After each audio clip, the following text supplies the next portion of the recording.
किस कटिबंध में है? राजस्थान। शीतोष्ण और उष्ण में। गोलार्ध कौन से हैं? उत्तरी पूर्वी। अक्षांश होंगे उत्तरी अक्षांश और देशांतर होंगे पूर्वी। एशिया के संदर्भ में दक्षिण मध्य एशिया के अंदर राजस्थान स्थित है और इसी प्रकार भारत में उत्तरी पश्चिमी भाग में। 4 लाइनें, चारों सबके याद है तो इसका मतलब अपन सही दिशा में चल रहे हैं। दूसरी बात हमने की कि राजस्थान का नाम मरुकांतार शब्द आया है आपके रामायण के अंदर। फिर हमने कहा कि राजपूताना शब्द दिया है जॉर्ज थॉमस ने। किसने दिया है?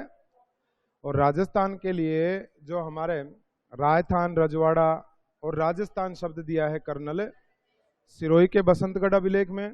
राजस्थान आदित्य। राजस्थान दिवस कब मनाया जाता है? पहला कब मनाया गया? 49 को। और इस समय मुख्यमंत्री कौन थे? हीरालाल शास्त्री। कौन थे? क्योंकि लिखवाया नहीं ना, ये तो गड़बड़ हो गई इसमें। इसके बाद में हमने बात करी साहब इसमें कि राजस्थान का पुनर्गठन कब हुआ और इस दिन 26वां जिला किसे बनाया गया? अजमेर को बनाया गया। और इस समय पहले राज्यपाल बनते हैं आपके और इस समय मुख्यमंत्री थे। राजस्थान का पहला वैज्ञानिक वर्गीकरण AM हेरोन महोदय के द्वारा किया गया।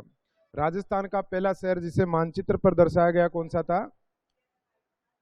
मानचित्र पर दर्शाया गया पहला शहर कौन सा था?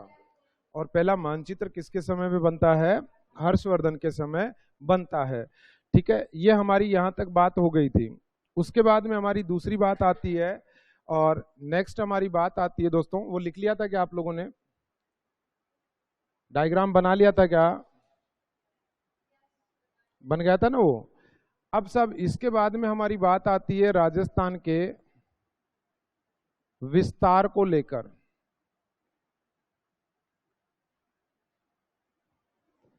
कि भाई राजस्थान का विस्तार कहां से कहां तक है। देखो, आपके फर्स्ट ग्रेड के पेपर में क्वेश्चन यहीं से आया है। बहुत आसान सा क्वेश्चन था, शायद ही कोई हो कि जिसको नहीं आया ये प्रश्न। देखिए, जब हम राजस्थान के विस्तार की बात करते हैं तो राजस्थान का विस्तार कहां से कहां तक फैला हुआ है ये हमको समझना है। तो हमारा राजस्थान फैला है दोस्तों, यानी इसके पूर्वी भाग में कौन है, पश्चिम में कौन है। चीजें वही रहेंगी, बस एग्जामिनर थोड़ा सा उन प्रश्नों को बदल देगा। प्रश्नों को बदलेगा कैसे? तो वो लिखेगा यहां पर 1 नंबर, यहां पर लिखेगा 3 नंबर, यहां पर लिखेगा 2 नंबर और यहां पर लिखेगा वो 4 नंबर।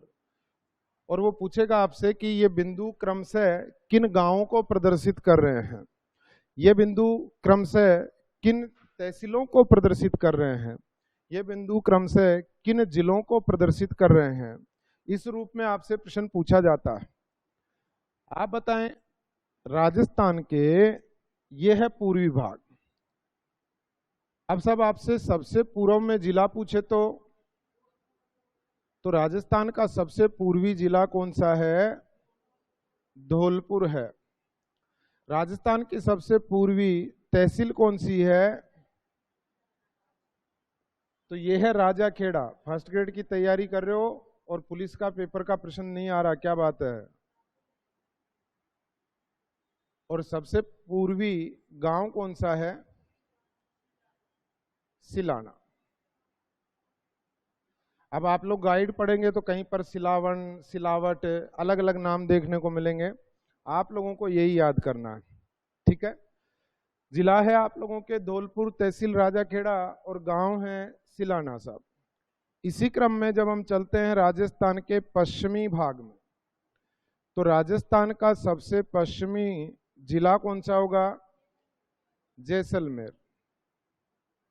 राजस्थान का सबसे पश्चिमी तहसील कौन सी होगी? कौन सी होगी? सम। कौन सी है? अगर पूछे कि 2011 की जनगणना के अनुसार राजस्थान की सबसे पश्चिमी तहसील कौन सी है, तो क्या आंसर होगा?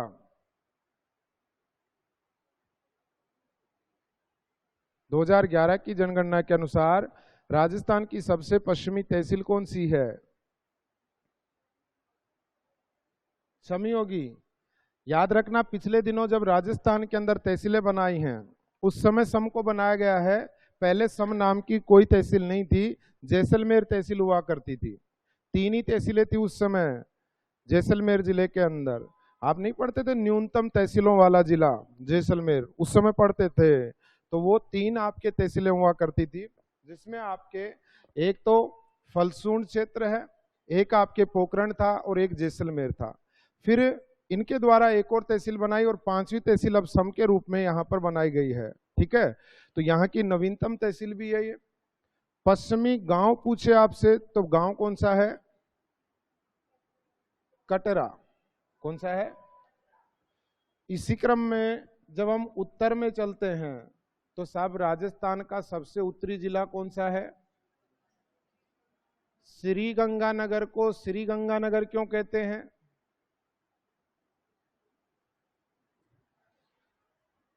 लाइव में सर कैसे पता करें कक्षाएं कहाँ चल रही हैं? भाई इनको जवाब दीजिए कि क्लास कैसे चल रही है भैया। ये जो इन्होंने कहा इनको जवाब दीजिए इस चीज का। देखिए दोस्तों, आपसे क्वेश्चन पूछे कि श्री गंगानगर का प्राचीन नाम क्या था?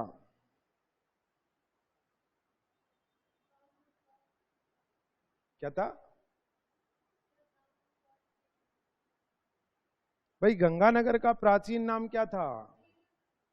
श्री पंथ। बहुत बढ़िया। और कोई? योद्धे। तो योद्धे और श्रीपंथ तो ये क्षेत्र हुआ करता था, और इसमें आपने पढ़ा होगा कि गंगानगर हनुमानगढ़ के क्षेत्र को योद्धे कहा जाता है, यही तो पढ़ा था ना। लेकिन प्यारे दोस्तों, इसका नाम हुआ करता था रामनगर। क्या हुआ करता था? रामनगर। अब सब रामनगर नाम हुआ करता था। बीकानेर के महाराजा थे श्री गंगा सिंह जी। गंगा सिंह जी गंग नहर लेकर आते हैं गंगानगर के अंदर, और जब ये गंग नहर लेकर आते हैं तो उनके नाम पर स्थानीय लोगों ने इस क्षेत्र का नाम क्या कर दिया? गंगानगर कर दिया। और उनके राजा महाराजाओं के नाम क्या कि हम आदरणीय सूचक शब्द लगाते हैं, क्या? श्री। इस कारण से श्री गंगानगर और श्री डूंगरगढ़ आप लोगों को देखने को मिला साहब। ठीक है। जाट, रामू जाट की ढाणी, मंजू जी कह रही हैं रामू जाट की ढाणी ये क्षेत्र हुआ करता था। ठीक है, थोड़ा सा क्षेत्र था। इसके बाद में यहां उत्तर में यहां पर A1 खंखार नाम की ढाणी है वर्तमान में, जो त्रिबिंदु है, यानी कि राजस्थान यानी कि पंजाब और पाकिस्तान का मिलन बिंदु है वो। लेकिन इतना आपको डेप्थ में नहीं जाना। ठीक है। उत्तरी जिला गंगानगर और उत्तरी तहसील कौन सी है? वही है आपके गंगानगर। ये मत सोचना कि यहां श्री क्यों नहीं लगाया। और आपसे पूछे कि उत्तरी गांव कौन सा है, तो ये उत्तरी गांव है कोणा गांव। ठीक है साहब। प्यारे दोस्तों, यहां पर है हमारे दक्षिणी भाग। दक्षिणी जिला कौन सा है? तो दक्षिणी जिला है आपके बांसवाड़ा। दक्षिणी तहसील कौन सी है? कुशलगढ़। कुशालगढ़ अलवर में है। और दक्षिणी गांव कौन सा है? तो ये है आपके बोरकुंड। बोरखेड़ा भी बांसवाड़ा में, लेकिन दक्षिणी गांव नहीं है, वहां माई बजाज सागर बांध स्थित है बोरखेड़ा गांव के अंदर। आवाज आई थी बोरखेड़ा की। तो देखिए, गांव है बोरकुंड, तहसील है कुशलगढ़ और जिला है बांसवाड़ा। आप बताएं, राजस्थान की ये दिशा है उत्तर, ये दिशा है दक्षिण। और जब हम किसी भी मानचित्र का अध्ययन करते हैं और मैप के अंदर जब चलते हैं, तो मैप के अंदर आप बताइए उत्तर से दक्षिण की ओर लंबाई होती है या चौड़ाई होती है? तो याद रखना, मैप का रूल होता है कि ये होती है लंबाई, और राजस्थान की लंबाई कितनी है? 826 किलोमीटर। इसी प्रकार से पूर्व से पश्चिम या पश्चिम से पूर्व की ओर, और पश्चिम से पूर्व या पूर्व से पश्चिम की ओर हमेशा होती है। और राजस्थान की चौड़ाई कितनी है? 869 किलोमीटर। अब सब आप लोग कई चीजें इसमें पढ़ते हैं कि सेंटर में नागौर पड़ता है, लामपोई गांव पड़ता है, सैटेलाइट से देखने पर गांगेलाऊ गांव देखने को मिलता है, पता नहीं वगैरह वगैरह बहुत सारी बातें आप पढ़ लेते हैं। कुछ ही नहीं है, सब आप लोगों को आकर्षित करने के लिए नई चीजें। भाई गाइड वाला नई चीज नहीं डालेगा तो वो बिकेगी क्यों?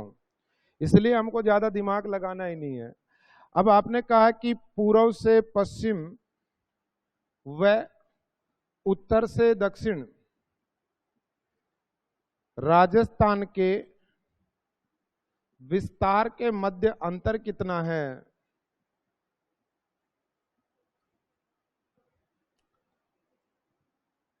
तो कुछ ही नहीं है इसमें, 869 है चौड़ाई, और लंबाई कितनी है 826, और यह आ जाएगा इसका अंतर, और यह अंतर हो जाएगा 43 किलोमीटर का।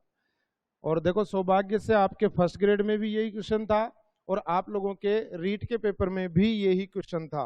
ठीक है, तो अब हो सकता है इसमें वो आप लोगों को कह दे कि राजस्थान की लंबाई और चौड़ाई के मध्य अंतर कितना है। अगर ये पूर्व से पश्चिम या उत्तर से दक्षिण विस्तार नहीं लिखकर इस प्रकार से भी लिखा जा सकता है इसमें। तो उम्मीद करता हूं आप सब लोगों को ये चीजें याद होंगी। नहीं भी याद हैं तो फिर से एक बार देख लीजिए, पूर्वी जिला कौन सा है, तहसील कौन सी है, और गांव कौन सा है। पश्चिमी जिला कौन सा है, तहसील कौन सी है, और गांव कौन सा है, कटरा। उत्तरी जिला कौन सा है, तहसील और गांव कौन सा है, दक्षिणी जिला है, दक्षिणी तहसील है और दक्षिणी गांव है। तो ये राजस्थान का होता है विस्तार। इसके बाद में हम पढ़ेंगे अक्षांशीय और देशांतरीय विस्तार। लेकिन पहले आप ये ऐसे कैसे बनाइएगा ताकि आप लोगों को मैप के माध्यम से बनाइएगा, प्लस मत बनाना। आप प्लस बना लेते हो सुविधा के लिए, मैप से सीखो आप। मैंने कहा ना मैप इतने बनाएंगे।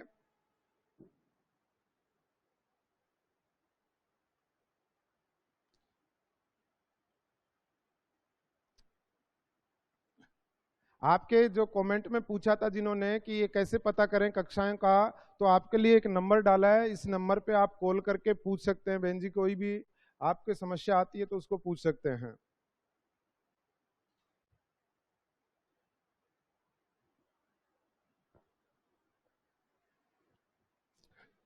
कैमरा थोड़ा सा ऊपर करना है बाद में क्लास के, देखो ऊपर वाला कट रहा है ये,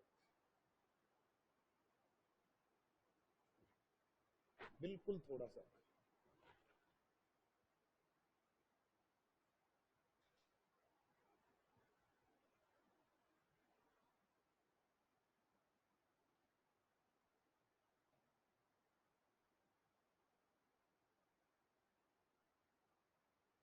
सर इसकी पीडीएफ मिल जाएगी क्या ऐप में? अभी नहीं मिलेगी, जैसे टॉपिक पूरा होगा तब मिलेगी मंजू जी।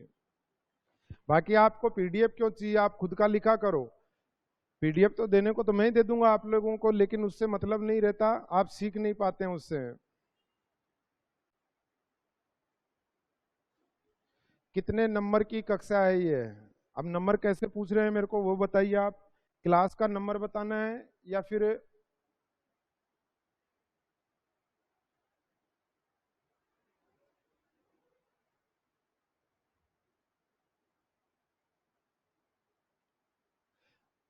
पीडीएफ भी मिल जाएगी, बाकी लिखा करो आप लोग।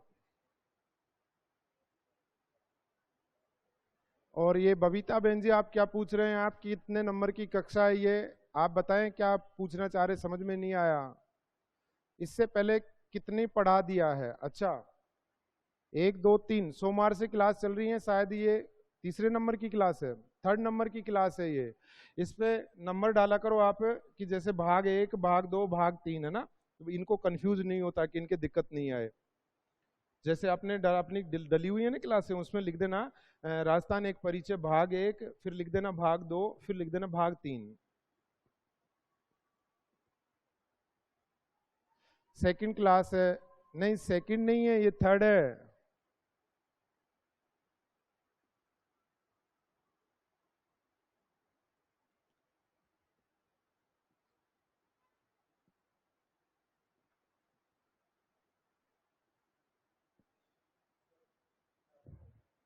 हाँ व्हाइट वाले में है, ये तो भाग 1 है। ठीक है, लिखा हुआ है। लिखा हुआ है बबीता बहन जी 0102 लिखा हुआ है क्लास के आगे, 0102 नंबर लिखा हुआ है।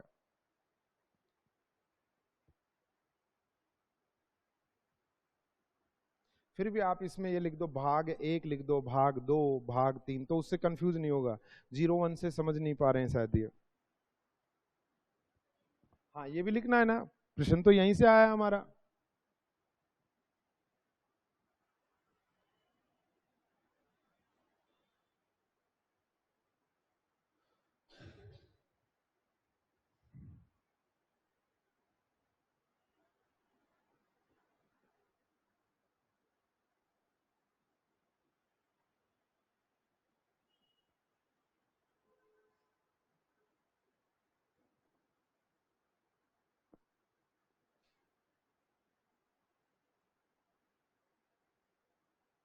हो गया, आगे बढ़े।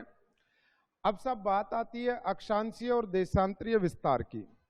आप सब लोग जानते हैं कि अक्षांशीय और देशांतरीय विस्तार पर आने को तो बहुत आसान सा प्रश्न आ जाता है, और नहीं आए तो ऐसा घुमा के प्रश्न आ जाता है कि साहब हमारे को दिमाग खराब हो जाता है प्रश्न देखकर। जैसे यहाँ पर कुछ विद्यार्थी ज्योग्राफी के हैं, कुछ अदर सब्जेक्ट के भी हैं। मैं सबके लिए 2 क्वेश्चन लिख देता हूं।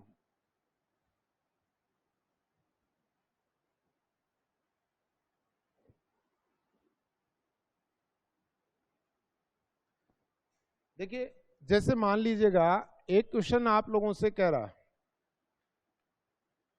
राजस्थान के दोनों छोरों के मध्य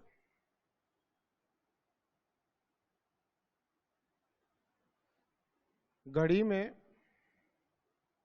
स्थानीय समानुसार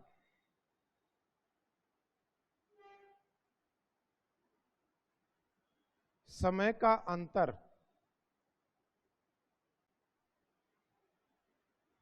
होगा जब राजस्थान 69 डिग्री 15 मिनट ईस्ट से 78 डिग्री 12 मिनट ईस्ट के मध्य फैला है, स्थित हो। याद रखना, ये देशांतर विस्तार नहीं लिखा है राजस्थान का मैंने, कहीं आप समझ जाओ कि भाई ये मैंने परिस्थिति दी है आप लोगों को कि माना इसके बीच में स्थित हो। मैंने ये नहीं कहा कि ये है, मैंने कहा माना हो। ठीक है, ये प्रश्न आप में से कौन कर सकता है? भैया जी कर सकते हैं। और एक है कि 69 डिग्री 30 मिनट ईस्ट से और 78 डिग्री 17 मिनट के मध्य स्थित है, तो राजस्थान का समय का अंतर कितना होगा, यह भी कर सकते हैं। तीसरा हमारा प्रकार का प्रश्न आएगा धौलपुर जो 78 डिग्री 17 ईस्ट पर स्थित है, यहां से बीकानेर जाने में माना 18 मिनट 32 सेकंड का समय लगता है, तो उस स्थान का देशांतर होगा।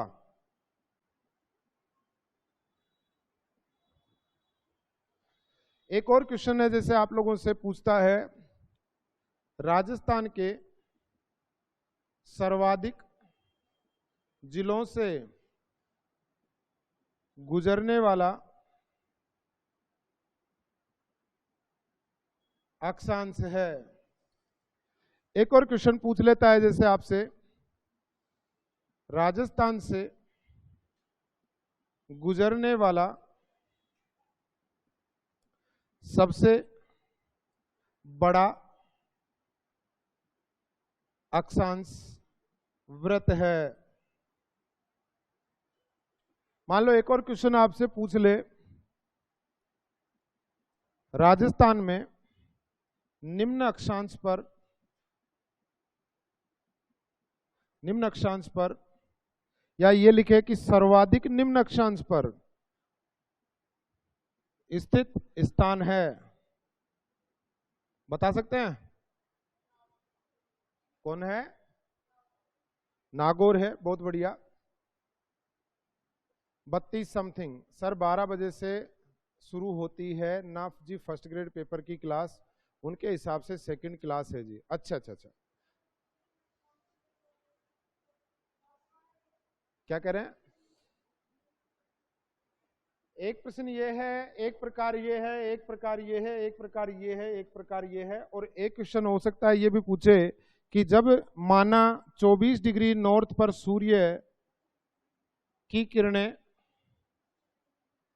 लंबवत हैं तो 30 डिग्री नॉर्थ पर आपतन कोण कितना होगा राजस्थान में?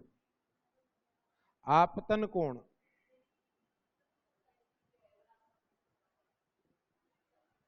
राजस्थान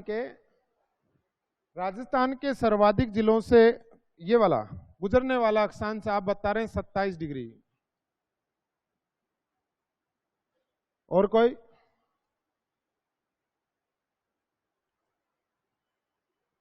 ये तो गलत है।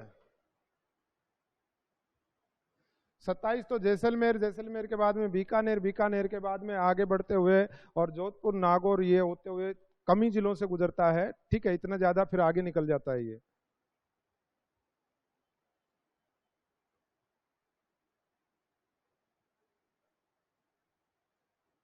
एक प्रश्न है कि राजस्थान में निम्न अक्षांश पर स्थित स्थान कौन सा है और 24 डिग्री नॉर्थ पर सूर्य की किरणें लंबवत हैं तो 30 डिग्री नॉर्थ पर आपतन कोण कितना होगा? कल सिखाया था ना इन सभी चीजों के लिए। ठीक है, ये प्रश्न आपको नहीं आते, मान लिया मैंने कि एक या दो विद्यार्थियों को आते हैं इस क्लास के अंदर, 2 विद्यार्थियों को आते हैं, बाकी को नहीं आते हैं। ठीक है, यानी 80% विद्यार्थियों को नहीं आ रहे हैं।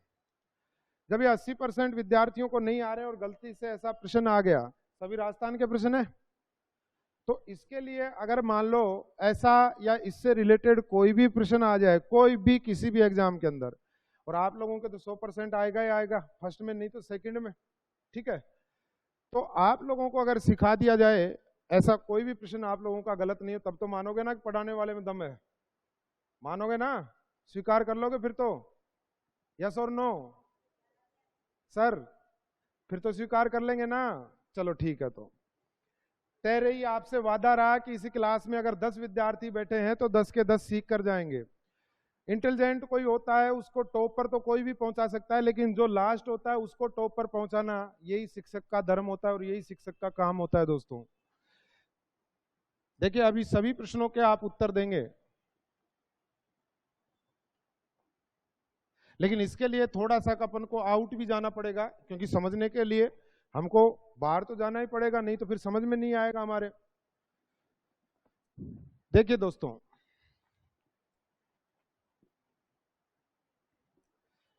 सबसे पहले बात करते हैं, हम थोड़ा सा परिचय लेते हैं कि आखिर अक्षांश क्या होता है,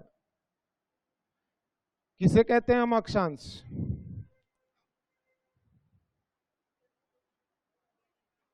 क्या?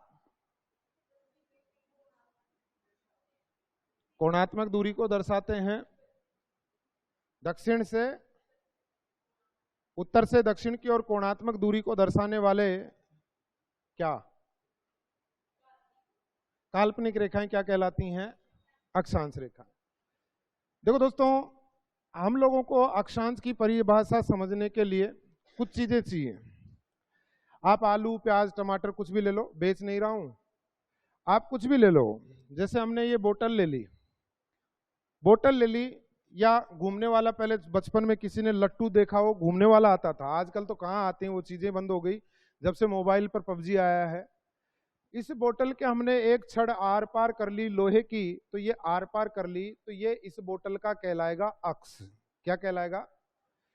अगर हमसे पूछे कि बोतल का अक्ष कहाँ है, नई बोतल है, मार्कर नहीं लगाऊंगा, खराब हो जाएगा, तो यहां पर हमने आर पार किया, तो ये एक काल्पनिक रेखा होती है।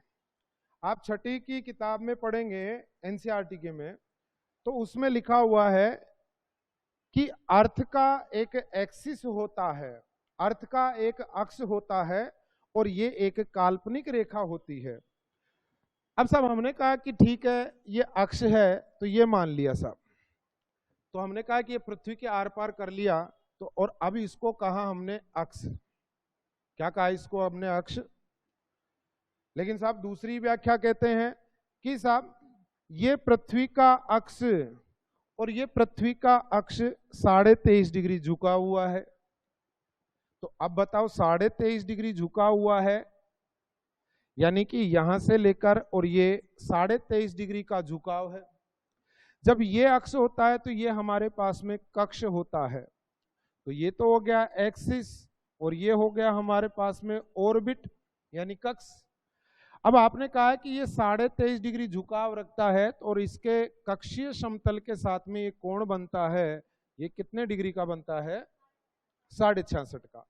अब आप बताओ दूसरे नंबर की परिस्थिति को अक्ष कहोगे या एक नंबर की को? अक्ष एक नंबर वाला हुआ कि 2 नंबर वाला? 2 नंबर वाला होगा। 1 नंबर वाला कैसे होगा? आपने कहा कि अक्ष 2 आर पार करता है, हमने कर लिया, लेकिन पृथ्वी का अक्ष 23.5 डिग्री झुका हुआ है, तो ओरिजिनल तो यही हुआ ना, ओरिजिनल तो पृथ्वी का अक्ष यही हुआ ना, ठीक है। लेकिन अगर आप इस रेखा को खींचो और इसको पूछे कि ये क्या है, अगर मैं इस रेखा को ये खींच दूं और अब मैं आपसे पूछूं कि ये क्या है, कौन बता सकता है? 23.5 डिग्री झुकाव पर अक्ष है, ये 23.5 डिग्री झुका दिया हमने, ठीक है। देखिए दोस्तों, ये हमारी पृथ्वी है, ठीक है, और इस पृथ्वी पर देखो हमने कहा कि ये अक्ष है, और ये अक्ष कितना झुका हुआ है। ओरिजिनलिटी में पृथ्वी होती तो ये ऐसे होती, ठीक है, तो ये पृथ्वी का अक्ष एकदम सीधा हो गया। लेकिन आपने कहा कि नहीं, पृथ्वी का अक्ष तो 23.5 डिग्री झुका हुआ है, और जब 23.5 डिग्री पृथ्वी का अक्ष झुका हुआ है, तो मैंने पूछा कि अगर इस वृत्त के बारे में मैं पूछूं कि जो फिक्स 2 भागों में बांट रहा है पृथ्वी को, इसको हम क्या कहेंगे? क्या कहेंगे? 0 डिग्री देशांतर।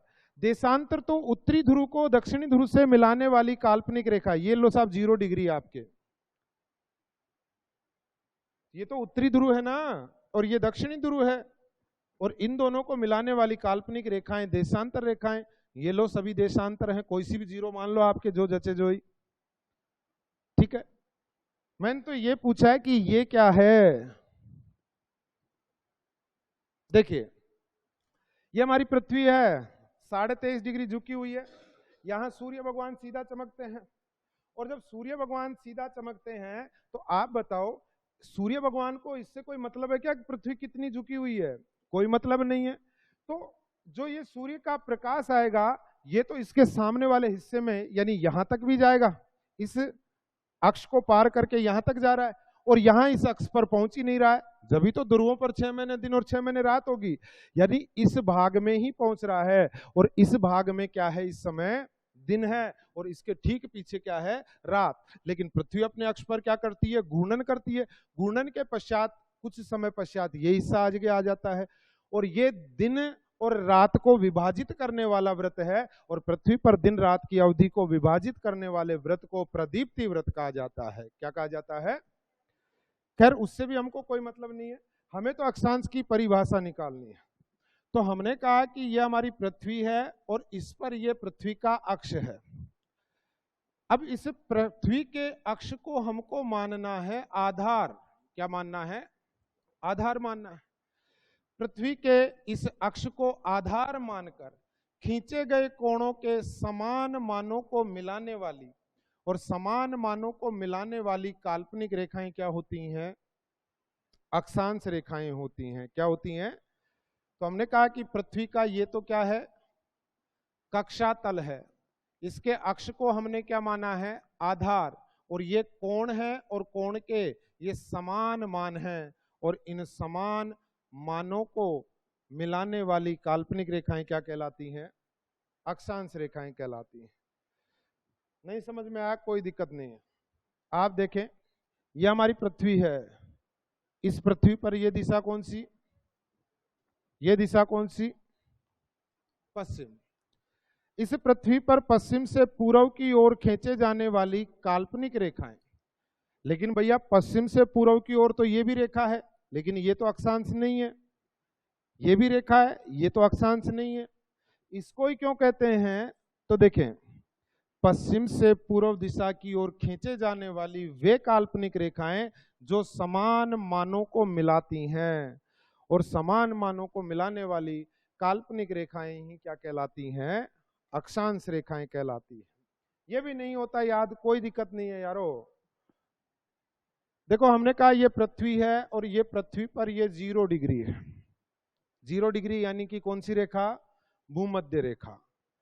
इस भूमध्य रेखा के समांतर जो भी रेखाएं आप खींचेंगे वो सब की सब रेखाएं कौन सी होंगी, अक्षांश रेखाएं। यानी भूमध्य रेखा के समांतर खींचे जाने वाली सभी काल्पनिक रेखाएं कौन सी होती हैं, अक्षांश रेखाएं होती हैं। अब सब अक्षांश की हमको पता लग गया, तो राजस्थान में अगर आप खींचोगे अक्षांश कोई भी, तो वो किस दिशा से किस दिशा की ओर खींचोगे,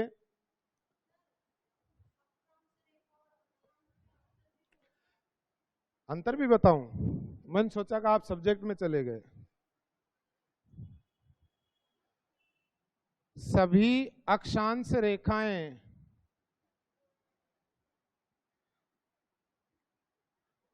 अक्षांश होते हैं,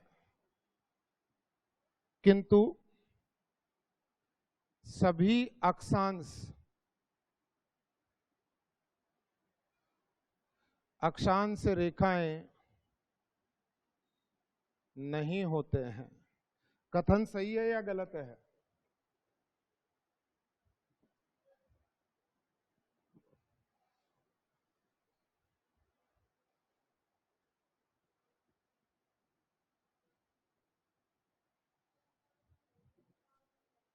कारण लिखा है नहीं, मैंने कथन ही लिखा है केवल।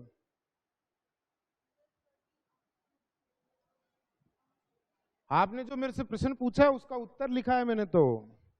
अब आप सोचो मैंने कैसे लिखा है उसका उत्तर।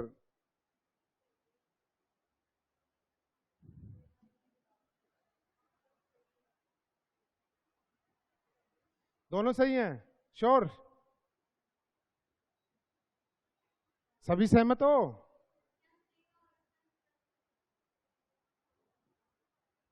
ये लो, अब ठीक है।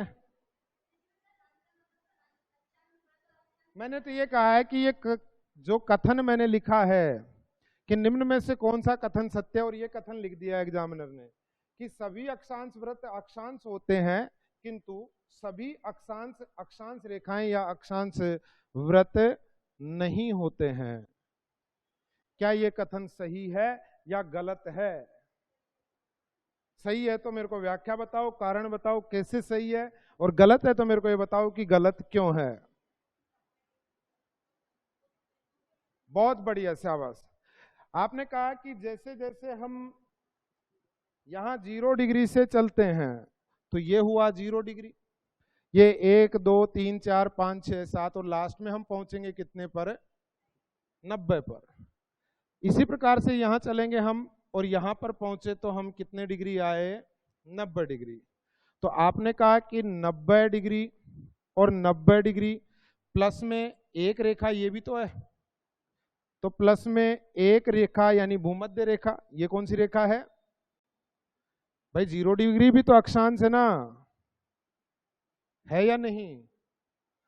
ठीक है, तो 90 डिग्री उत्तरी गोलार्ध में, 90 दक्षिणी गोलार्ध में, तो हमारे आए कि कुल अक्षांश कितने होते हैं, 181 होते हैं। कितने होते हैं, 181, 181 होते हैं।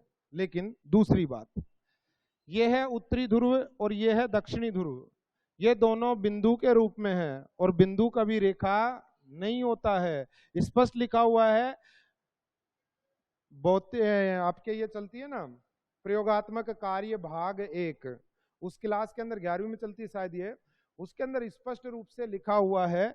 तो जब दोनों बिंदु के रूप में है, यानी कि ये अक्षांश वृत्त या अक्षांश रेखाएं नहीं है।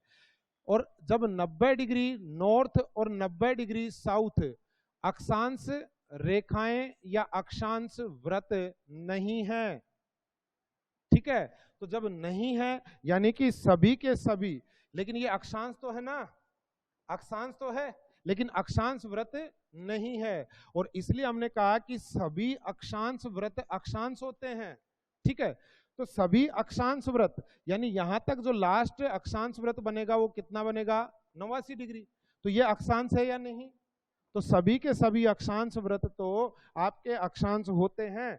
लेकिन दूसरी बात कही कि सभी अक्षांश अक्षांश वृत्त नहीं होते, तो हमने कहा कि बिल्कुल नहीं होते, दो नहीं है, इस कारण से कथन हमारा ये बिल्कुल स्टेटमेंट क्या था, सही। और आपके प्रश्न का उत्तर भी यही है, ठीक है। खैर कहाँ उलझाते हो आप दूसरी चीजों में।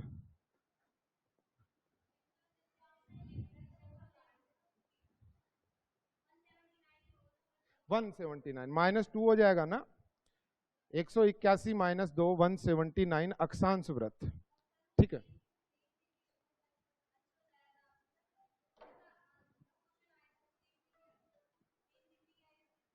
क्या चीज है, अक्ष का, हाँ हाँ, क्या राजस्थान में नहीं आएगा, वो तो मेरे को बताना था, समझाना था वो आप लोगों को, वो समझने के लिए थी कुछ चीजें, क्योंकि बेस जरूरी है हमारा, ठीक है। अब पृथ्वी की गतियां नहीं जाननी हम लोगों को। देखिए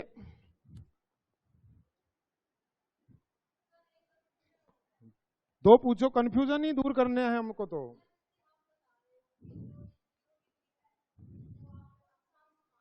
बिल्कुल माना जाएगा।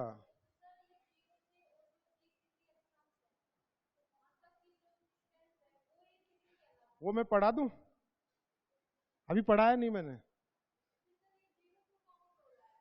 वो मैं पढ़ा दूं, मैं यही कह रहा हूं कि वो मैं पढ़ा दूं एक बार, फिर क्लियर हो जाएगा, ठीक है। अभी पढ़ा देते हैं वो चीज ही, वही आ रहा है आपके ही, या पहले बताऊं बीच में। हाँ देखिए, अब सब दूसरी बात आती है कि हमने कहा कि ये है हमारे भूमध्य रेखा, और ये वाला पार्ट आपके कहलाएगा उत्तरी गोलार्ध, और ये वाला पार्ट कहलाएगा दक्षिणी गोलार्ध, ठीक है। अब इसमें अगर हम यहां 0 डिग्री से प्रारंभ करते हैं, 0 डिग्री एक रेखा है, क्या है, एक, इसका नाम है 0 डिग्री, ये नहीं है कि ये जीरो है, कि इसको हम जोड़ ही नहीं रहे जीरो को, मैं जीरो जोड़ने की बात नहीं कर रहा, एक में आप तो 0 प्लस करो, कितने हुए, लेकिन इसमें एक 0 थीटा प्लस करो, ठीक है। तो 1 थीटा प्लस 0 थीटा बराबर 2 थीटा होता है हमेशा। उसी प्रकार से 1 डिग्री प्लस 0 डिग्री बराबर 2 होता है, ठीक है। डिग्री जुड़वा रहा है आपसे, ये नहीं कह रहा है कि ये 1 + 0, खुद का दिमाग मत लगाया करो। दूसरी बात, भूमध्य रेखा ने पृथ्वी को दो भागों में बांटा, ये वाला उत्तरी गोलार्ध और ये वाला दक्षिणी गोलार्ध। अब हमने ये रेखा खींची, तो आप बताओ ये किस गोलार्ध में खींची है, और ये किस दिशा से किस दिशा की ओर है, तो आप बताओ, पश्चिम से पूर्व या पूर्व से पश्चिम है या नहीं, या भूमध्य रेखा के समांतर है या नहीं, तो कौन सी रेखाएं हैं, अक्षांश रेखाएं हैं, कौन सी रेखाएं हैं, तो ये किस गोलार्ध में खींची हमने और क्या खींची है, इसलिए सभी रेखाएं कौन सी होंगी, उत्तरी अक्षांश, कौन सी होंगी।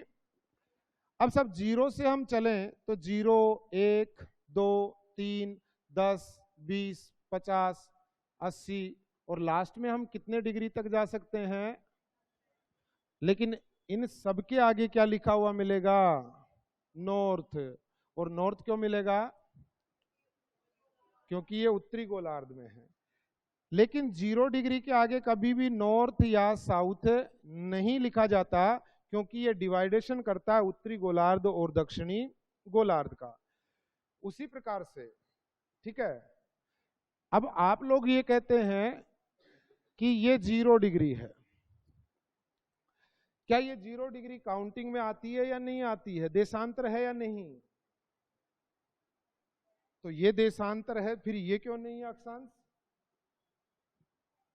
ये तो आपने तुरंत कह दिया कि ये तो है, लेकिन बोला ये नहीं है। जब साफ साफ लिखता है कि भूमध्य रेखा कह दो, 0 डिग्री अक्षांश रेखा कह दो, ठीक है। अगला विषय, आप बताओ 0 डिग्री में और 90 डिग्री में छोटा कौन है? 90 90 छोटा है। तो यहां पर ये जो अक्षांश होंगे इनको हम क्या कहेंगे? निम्न अक्षांश। यहां पर जो अक्षांश होगा इसको हम क्या कहेंगे? उच्च अक्षांश। क्या कहेंगे इसको? उच्च अक्षांश कहेंगे। अब अगर हम निम्न अक्षांश से उच्च अक्षांश की ओर जा रहे हैं तो आप बताओ सबसे पहले निम्न अक्षांश पर कौन सा आएगा? फिर यानी बढ़ते बढ़ते चले जाएंगे हम। तो आप बताओ, अब की बार उसने कहा कि राजस्थान में निम्न अक्षांश से उच्च अक्षांश की ओर जाने पर जिलों का सही क्रम क्या होगा? ये लाइन कह दी उसने। तो वो क्या कहना चाह रहा है आप लोगों को? दक्षिण से उत्तर की ओर, यानी भाषा बदल दी, चीज वही थी कि हमें ये कह रहा है कि राजस्थान में, जैसे हमने कहा कि ये राजस्थान है, और राजस्थान में हमने कहा कि ये मान लो 23 डिग्री 03 है, ये आपके 24, ये आपके 25, ये आपके 26, ये आपके 27, 28, 29 और ये 30। तो आप बताओ ये निम्न अक्षांश हुआ कि नहीं? और राजस्थान के सर्वाधिक निम्न अक्षांश पर स्थित स्थान कौन सा है? बोरकुंड। कौन सा है? राजस्थान के सर्वाधिक उच्च अक्षांश पर स्थित स्थान कौन सा है? कौन सा है? 2 प्रश्न क्लियर? जो हमने लिखा था उसमें 2 प्रश्न क्लियर हुए कि नहीं आप लोगों के? लाइन समझ में आई? ये क्यों पढ़ रहे हैं हम? इधर से समझेंगे और अप्लाई करेंगे इधर, ठीक है। तो जब भी बोले निम्न अक्षांश से उच्च अक्षांश की ओर जाने पर आपको क्या कहना चाह रहा है? वो किधर से किधर जाना है? और आपसे कहे कि उच्च अक्षांश से निम्न अक्षांश की ओर जाने पर, यानी उत्तर से दक्षिण की ओर जाने पर कह रहा है वो। क्लियर? दूसरी बात,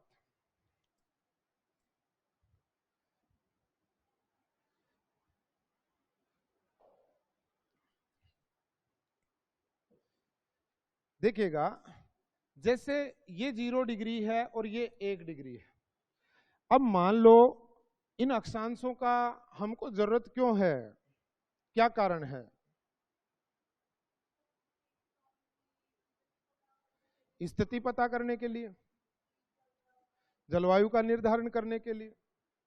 मान लो अब कोई व्यक्ति यहां पर खड़ा है, इसको आप क्या कहोगे कि यह व्यक्ति कहां खड़ा है?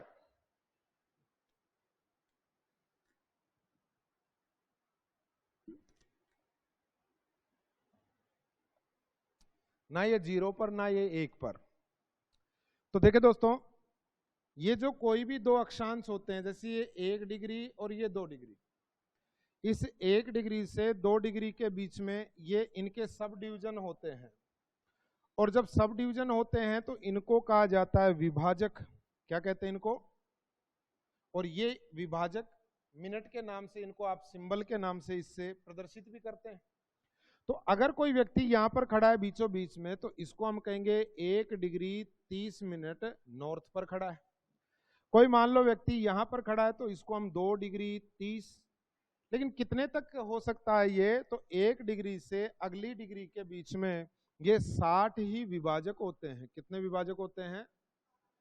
उसी प्रकार देशांतर में भी 60 ही विभाजक होते हैं, और अक्षांश में भी कितने होते हैं?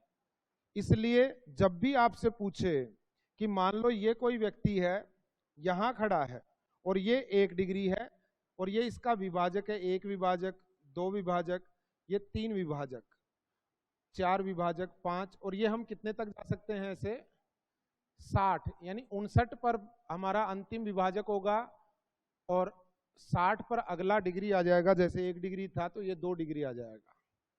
तो 1 डिग्री से अगली डिग्री के बीच में विभाजक कितने होंगे? 59 होंगे। अब देखें, यहां से अगर आपसे पूछे कि कोई व्यक्ति 1 डिग्री 3 विभाजक पर खड़ा है, तो क्या यहां से 1 डिग्री रेखा गुजर रही है? नहीं गुजर रही ना। बात समझ में आ गई? तो देखें, अगर नहीं गुजर रही है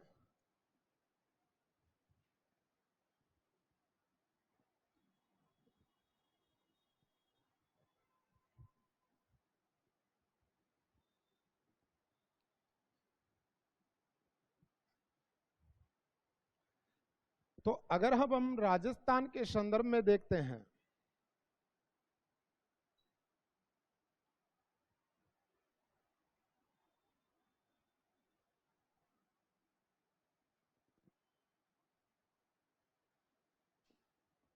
तो आप बताओ, राजस्थान प्रारंभ होता है 23 डिग्री 03 मिनट नॉर्थ से, होता है या नहीं?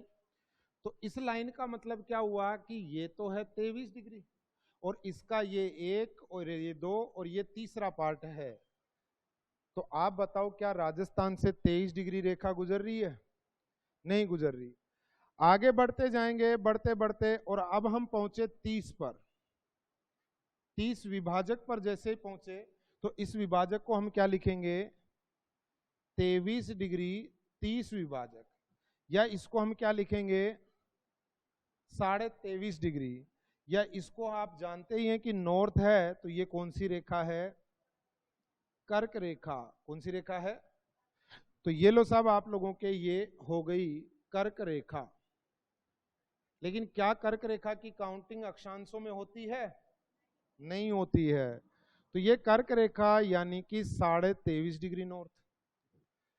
उसके बाद में हमने कहा कि ये है 24 डिग्री नॉर्थ, और इसके बाद में हमने कहा ये है 25 डिग्री नॉर्थ, ये है आपके 26 डिग्री नॉर्थ, ये है आपके 27 डिग्री नॉर्थ, ये आप लोगों के 28 डिग्री नॉर्थ, ये आप लोगों के 29 डिग्री नॉर्थ, और ये हो गया आपके 30 डिग्री नॉर्थ, और राजस्थान है 30 डिग्री 12 मिनट नॉर्थ तक। ऊपर नहीं दिख रहा है,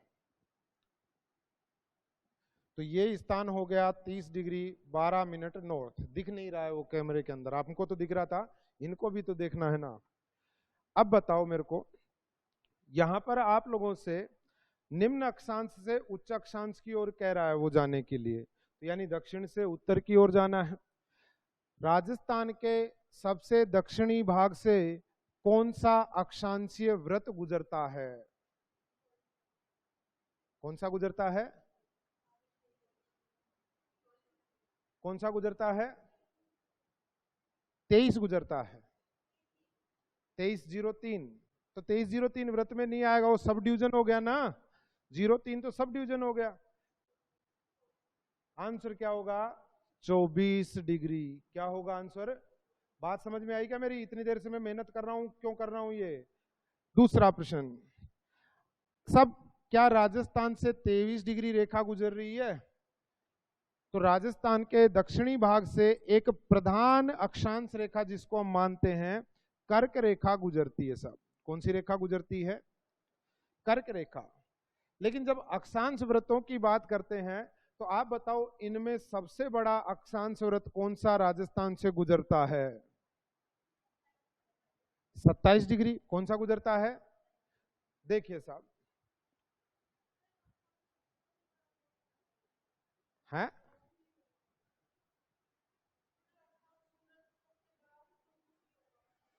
सबसे बड़ा भी 24 ही होगा, ठीक है। और एक आपने बताया 27, दो जगह लड़ाई चल रही है आप लोगों की। 24 कंफर्म, ठीक है। देखिए दोस्तों, आप बताएं, ये रेखा है हमारे कौन सी? 0 डिग्री। इसके बाद में ये हमारा व्रत है मान लो 89 डिग्री, ये हमारा व्रत है मान लो 80 डिग्री, और ये अक्षांश वृत्त है मान लो 60 डिग्री और ये हमने कहा 0 डिग्री।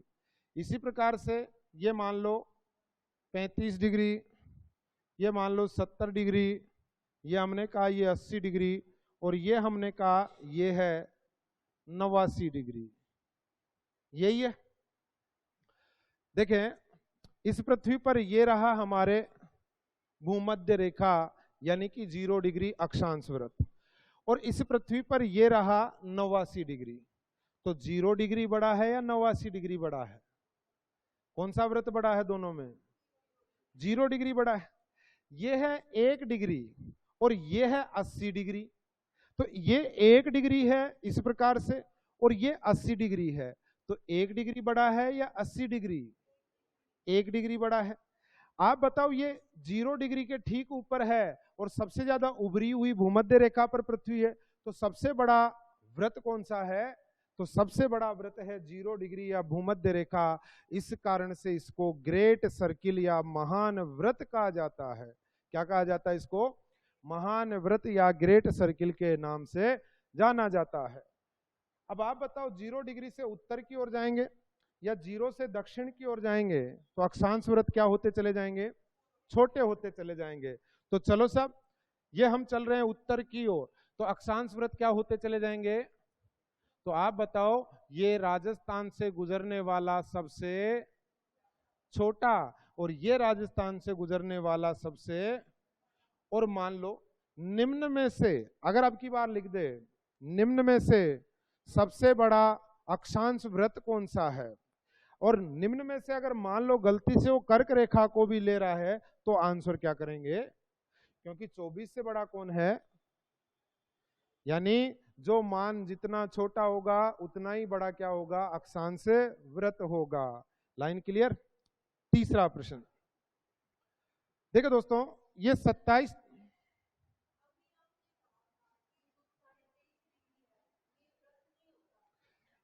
देखो जब हम प्रधान लिख देता है वो कि प्रधान अक्षांश रेखाएं, जब तो इसको इंक्लूड कर लेते हैं हम। मान लो उसने ऑप्शन ही डाल दिया इसका, और एक तो ऑप्शन डालेगा वो 24, 25, 28 या 30, और एक ऑप्शन डाल दिया कि निम्न में से सबसे बड़ा अक्षांश वृत्त कौन सा है। ठीक है, और अक्षांश ये सब डिवीजन नहीं ले रहा है, वो अपना दिमाग नहीं लगाना वहां पर हमको, और ऑप्शन दे दे 23.5, और ऑप्शन दे दे 25.5, ऑप्शन दे दे 28.5 और आपको दे दे 29। क्या उत्तर करोगी? तो मैं यही तो कह रहा हूं कि मान लो परिस्थितियों में आ जाए, और हो सकता है 25 की जगह यहां पर 24 डिग्री हो तो भी आंसर क्या करोगे आप? क्योंकि वो आंसर यही पूछना चाह रहा है आपसे। ठीक है, दो प्रकार की दोनों लैंग्वेजों में प्रश्न हो सकता है आपके। अगला प्रश्न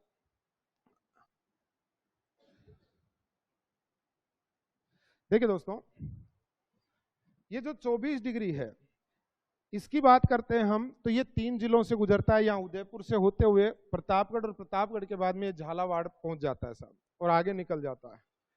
लेकिन इतना डेप्थ में नहीं जाना कि एक एक का हम याद करें, लेकिन हमें ये पता होना चाहिए कि इनमें से सबसे ज्यादा जिलों से कौन गुजर रहा है। कौन गुजर रहा है? तो याद रखना 27 डिग्री नहीं गुजरता है, इसका सही आंसर होगा 25 डिग्री। क्या होगा? तो हमने कहा कि सर्वाधिक जिलों से ये 7 पे ही रह जाता है, ये 10 पर पहुंच जाता है, क्योंकि ये बाड़मेर सीमा से प्रारंभ होकर जालोर पहुंचता है। जालोर के बाद में ये पाली, उत्तरी सिरोही, उत्तरी सिरोही के बाद में राजसमंद, चित्तौड़गढ़ होते हुए कोटा के उत्तरी भाग और बारां से होकर ये गुजरता है। इधर भीलवाड़ा का दक्षिणी भाग लगता है इससे। इस कारण से सबसे ज्यादा जिलों से कौन गुजरता है? 25 डिग्री नॉर्थ गुजरता है। अगला प्रश्न। हाँ, अब देखो वो आपकी बात है, आप तो कुछ भी पढ़ सकते हो साहब, मैंने बता दिया जब। ठीक है, हाँ मैप है आपके पास?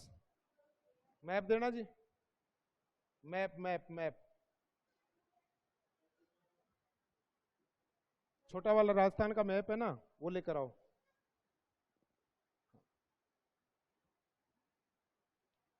देखिए कंफ्यूज नहीं होना कि किसने क्या पढ़ाया था। आपके सामने वो व्यक्ति खड़ा है कि जो अपने आप में बहुत इंटेलिजेंट और टॉप ब्रांड रखता है, ठीक है। एक शब्द में भी कहीं किंतु परंतु होगा ही नहीं। राजस्थान को दो भागों में बांटने वाला व्रत कौन सा है? अक्षांश व्रत, जो मध्य से गुजरता है। तो ये तो गुजरता है मध्य भाग से। कहां से गुजरता है? मध्य भाग से, ठीक है। इसके बाद में हमने कहा कि सर्वाधिक जिलों से कौन सा गुजरता है? राजस्थान से गुजरने वाला सबसे बड़ा व्रत कौन सा है? और राजस्थान से गुजरने वाला सबसे छोटा व्रत कौन सा है? राजस्थान से कुल कितने अक्षांश व्रत गुजरते हैं? 7। कितने अक्षांश व्रत गुजरते हैं? 7। यानी कि 1, 2, 3, 4, 5, 6 और ये 7। आपने ये तो पढ़ा होगा कि राजस्थान से कुल 7 अक्षांश रेखाएं गुजरती हैं। ये तो पढ़ा ना? कभी पढ़ा कि 8 अक्षांश रेखाएं गुजरती हैं? अगर 8 गुजरती तो इसको भी हम इंक्लूड कर लेते कि नहीं, ठीक है। दूसरा प्रश्न बन गया इसमें। देखो दोस्तों, कई प्रकार के हमसे प्रश्न पूछ सकता है। आप बताओ, दो अक्षांश रेखाओं के बीच में दूरी कितनी होती है? 111.2।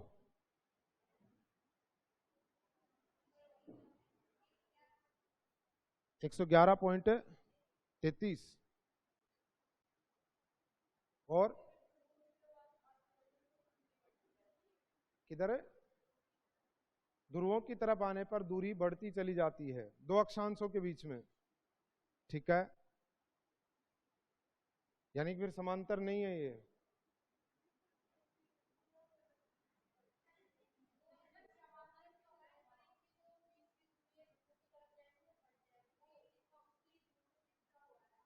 ठीक है। और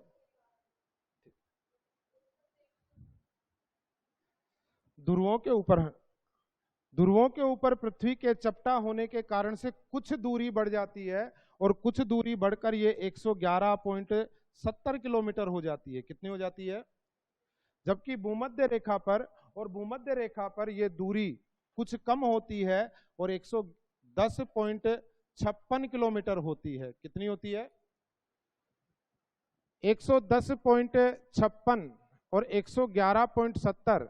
और जब दूरी निकालते तो इनकी औसत दूरी निकाली जाती है, और औसत दूरी यानी कि ये हो गए आपके 222 और ये 7 और 5 12 और 12 और 6 226 हो गए ना। और ये होंगे 110 और जोड़ना इनको 200 होंगे ना, 226 होंगे ना। 226.7 और 5 12, ये एक तो इधर ले लिया हमने, कितना हो गया ये? 32। और इसमें 2 का भाग देंगे 111.13, 26 आएगा ये, 26, ठीक है। जोड़ बाकी नहीं हो रहे, देखो मोबाइल है उसमें करके देख लो। 110.56, क्योंकि अपन ने एक नहीं लिया, मैंने डायरेक्ट ही कर दिया था। 7 और 5 12 यानी 120 ले लिया, लेकिन एक नंबर बन गया तो एक नंबर इधर आ जाएगा वो। तो ये 226.26 होते हैं। इसमें जब 2 का भाग देते हैं तो ये दूरी आती है 111.13 किलोमीटर, जो हम पढ़ते हैं, ठीक है। दूसरा तरीका, उलझ जाओगे, क्यों उलझते हो बिना फालतू के अंदर बिना, ठीक है। पृथ्वी की ध्रुवीय परिधि कितनी है?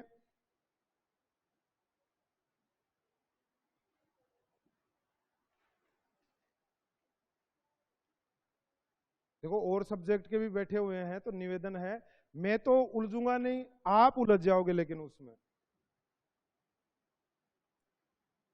पृथ्वी की ध्रुवीय परिधि का 40,008 किलोमीटर है। कितनी है? 40,008 किलोमीटर ध्रुवीय परिधि है। और पृथ्वी की ध्रुवीय परिधि कितने अक्षांशों की यात्रा करती है?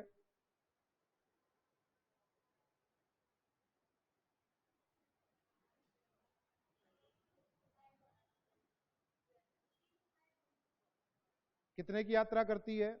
360 की, ठीक है। मैं वही तो कह रहा हूं ना कि आप अपना दिमाग लगा के सबका दिमाग खराब करवा दोगी।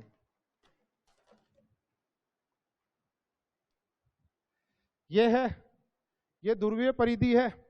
यहां से चले यहां तक कितने आए अक्षांश? 90। यहां से यहां तक चले कितने आए? 90। यहां से यहां तक आए कितने आए 90, यहां से यहां तक आए कितने आए 90, टोटल कितने हो गए फिर, ठीक है। और इसका भाग देंगे तो भी हमारा 111.13 किलोमीटर ही आएगा। अगर ये नहीं मानते तो आप आधी ध्रुवीय परिधि कर लो, यहां से यहां तक की आधी ध्रुवीय परिधि कर लो, तो ये कितनी हो जाएगी आपके 20,004 बटा 360, तो भी आपका 111.13 ही आएगा, ठीक है।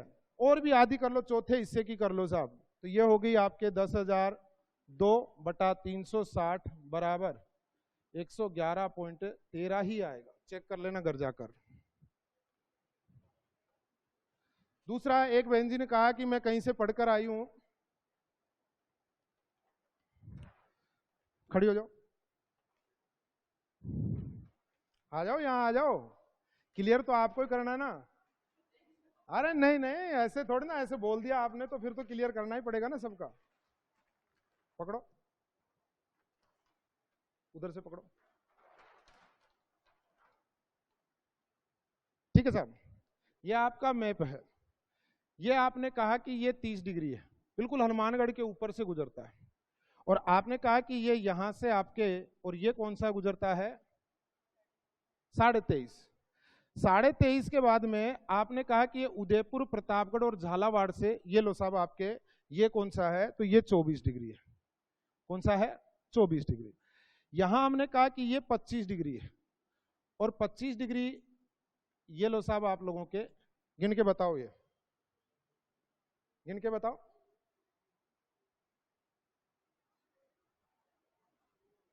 10 होंगे ये, ठीक है। ये चित्तौड़गढ़ का भी हिस्सा छूता है ये यहाँ पे ना, 10 हो गए। अब इसके बाद में 26 डिग्री को देखना, ये जिले कम हो गए, ठीक है। अब 27 डिग्री को देख लो, गिन लो 27 डिग्री को आपके,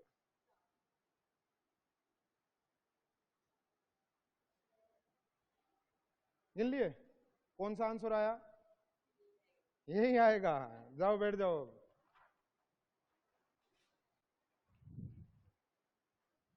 ठीक है। टाइम 10 मिनट गए, बता दिया करो यारो। मैं तो क्या खोकर पढ़ाता हूं, बिल्कुल डूब जाता हूं मैं तो पढ़ाई में, ठीक है। तो आप तो ईमानदारी से पढ़ें बस, मैं झूठ बोलता नहीं हूं। ये तो आपने भी देख लिया कि कितना क्या ज्ञान है या नहीं है, नॉलेज होता नहीं होता तो आदमी बोल ही नहीं पाता है, दब जाता है वो 2 मिनट के अंदर। और बहन जी तो 2 मिनट में दबा दें साहब, ठीक है। तो आप तो बेझिझक होके पढ़िएगा, इस चीज की अपन चर्चा करेंगे अगली क्लास में।